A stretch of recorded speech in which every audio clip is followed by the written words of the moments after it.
everyone, I'm the Pink Kid and welcome to our journey where we explore snakes, their relatives and the world's growing passion for these magnificent creatures. Before we get into the video, please do go check out the Association of Environmental Issues website and their Instagram.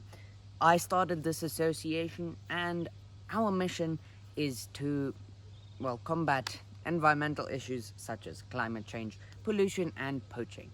Today we will be discussing scorpions. Now by this I mean we will be talking about how to identify a scorpion and talking about how to identify whether or not it is venomous. So when it comes to identification, we typically take into account first off the size of the scorpion. Now obviously this just means centimeters, inches, whatever you use. Then its size of pincers. What you first need to take into account is whether they are small or large, obviously. If they're large, it's typically something like a rock scorpion or something of that nature. Then the size of the tail. The size of the tail is also very important, as this can hint towards what type of scorpion it is. For instance, if it's a very thick tail here in South Africa at least, it's likely a thick tail, like a Transvalicus, Parabuthus transvalicus or Transvaal thick tail.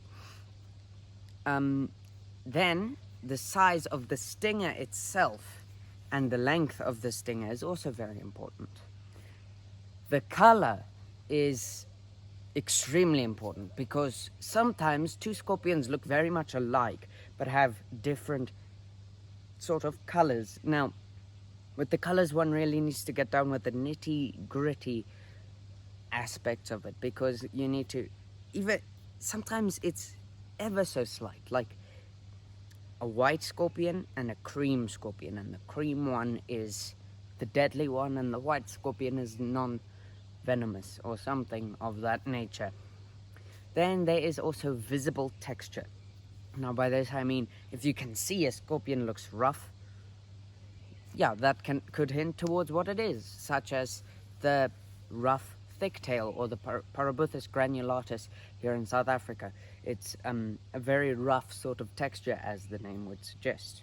In terms of telling how if a scorpion is venomous or not, what you need to take into account is the size of the pincers and the tail in relation to each other.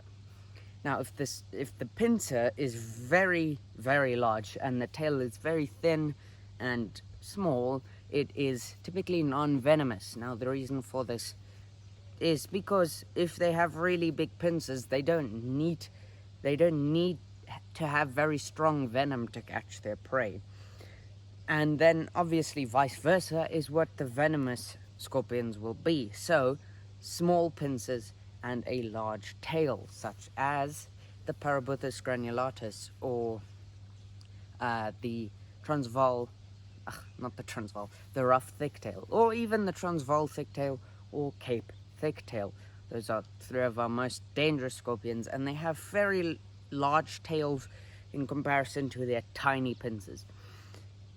Hit that like button if you enjoyed, and consider subscribing for more snake and animal content every Monday and every Friday.